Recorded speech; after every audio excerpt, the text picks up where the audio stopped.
Қалайсыңдар? Бүгін 18-ші күн. Балдармен, бір баламен шықтық. Қазір мега жаққа барамыз. Бір жаңа идея келіп жатыр. Потому что бізде 14 күнге қалды ғой. 14 күнде 3 миллионға жету керек. Бізде 14 күнде көп әрекет жасау керек та.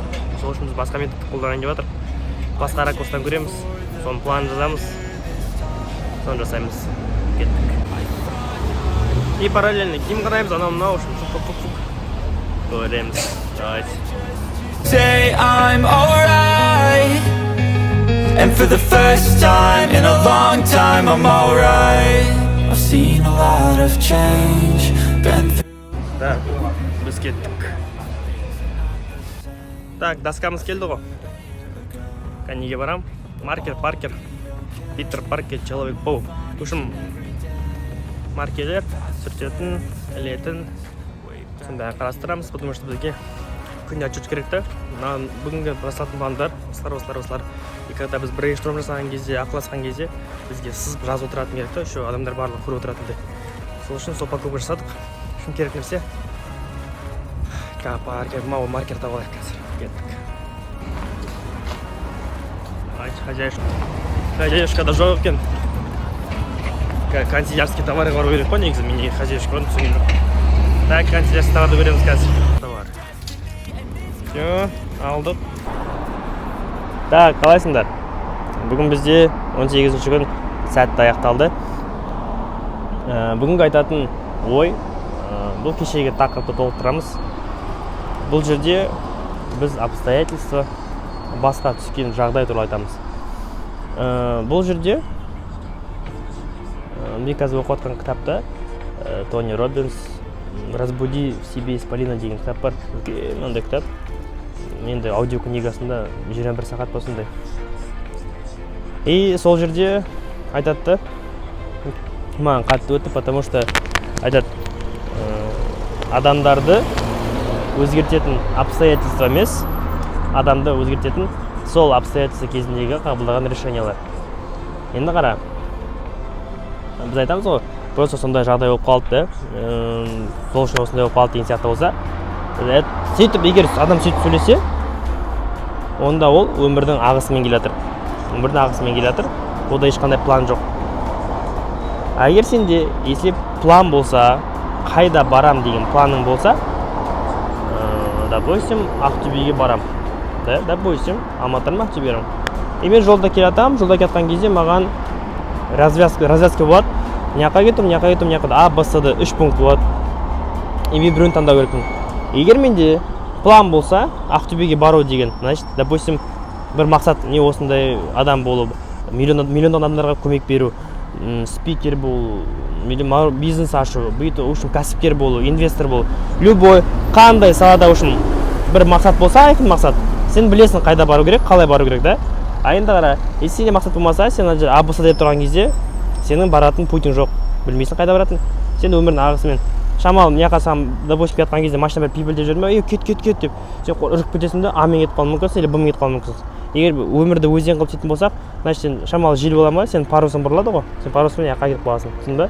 Ол өмірдің ағысымен келе жатқан адамдардың айтатын әңгімесі сондай болады.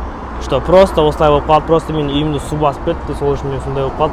Когда сендер просто обстоятельствоны адамдардың өздері құрастырады, адамдар құрастырады обстоятельствоны. Кейде табиғат құрастырады ғой, но айтатын әңгіме обстоятельствоны олардың өмірін өзгертуге андай обстоятельствоны кінәлі қылып қояды да, өзін емес. Допустим, егер сен шынымен 31 сентябрь Турцияға барам деп айтсан, или 1 қыркүйек Турцияға барам деп айтсан, и Турцияға баратқан кезде 25 күні, допустим, бір досың қатты ауырып қалды, или тағы бір шаруа болып қалды, или универде шаруа болып қалды, универде ерте шақырып қалды сабаққа. Сол любой жағдай, или сен үйіңде пожар болды, допустим, да? Любой жағдай, бір обстоятельство болды. Сол кезде, если сенің планың манағы Турцияға барам деген желаниең қаттырақ болған кезде, допустим, ол Турция емес, допустим, сен кәсіпкер болу, прям жажда у тебя. Мен кәсіпкер боламын, еркін өмір сүремін, мен 3 бизнесім болады деген сияқты болса, типа сондай сияқты қарағандарда, но мен оңай ретінде, как Турция ретінде қараймын. Турцияға барам деп айтасыңдар, план қоясыңдар, 1 қыркүйекке потом 25 август сендер шақырады универге. Ол обстоятельство ғой, обстоятельство. Сондай кезде сенің решениең, мына келдің, значит сен путьта тұрсың. Егер басыңа сондай обстоятельство түсе ма, это путь. Қай жаққа барамын? А-ға, Б-ға, или Д-ға, или Е-ге, или басқа жаққа әртүрлі жағдайлар, варианттар. И сол кезде егер сен ана Турцияға барған өзінің қойған мақсатынан мынаны важнее көрсең, сен просто басын бұра саласың оған, дұрыс па? Бұра саласың, бірақ сен анадан алшақтап кетесің қойған планынан. Сол үшін мына алға қойған планы, несмотря ни на что, ана планы орындауға деген желание болу керек, потому что егер сен бүйтіп қалсаң, сен манаға қойған 2 жыл, 1 жыл бойы пландалған нәрсене сен бармай қаласың, просто жаңа ғана туындаған обстоятельствоға. Ал негізі, если сен прям ішінде жгучее желание болса, сен анаған бара беретінен, құрсыншы, бірдеңесі болады, мен үшін мынаған барам, не болса деген сияқты болса, онда сондай мақсат болу керек та. И сенің қалаған нәрсең, мана кәсіпкер болу деген нәрсең, қандай миллион адамдарға көмектесе алатын адам болсам екен деген ойлар болса, и баратқан кезде, допустим, саған айлыққа жұмыс істеуге бір ұсынысқа келіп жатады, бәкең, сәкең, ағаң айтып жатады, осы жұмысқа кірсейші, саған нормально төлем деген сияқты келіп жатады да. Но сен сөйтіп төлеп, көп адамға көмектесе алмайсың да, и сен баратқан кезде, сол цехқа баратқан кезде, саған әртүрлі предложениялар, ұсыныстар түседі.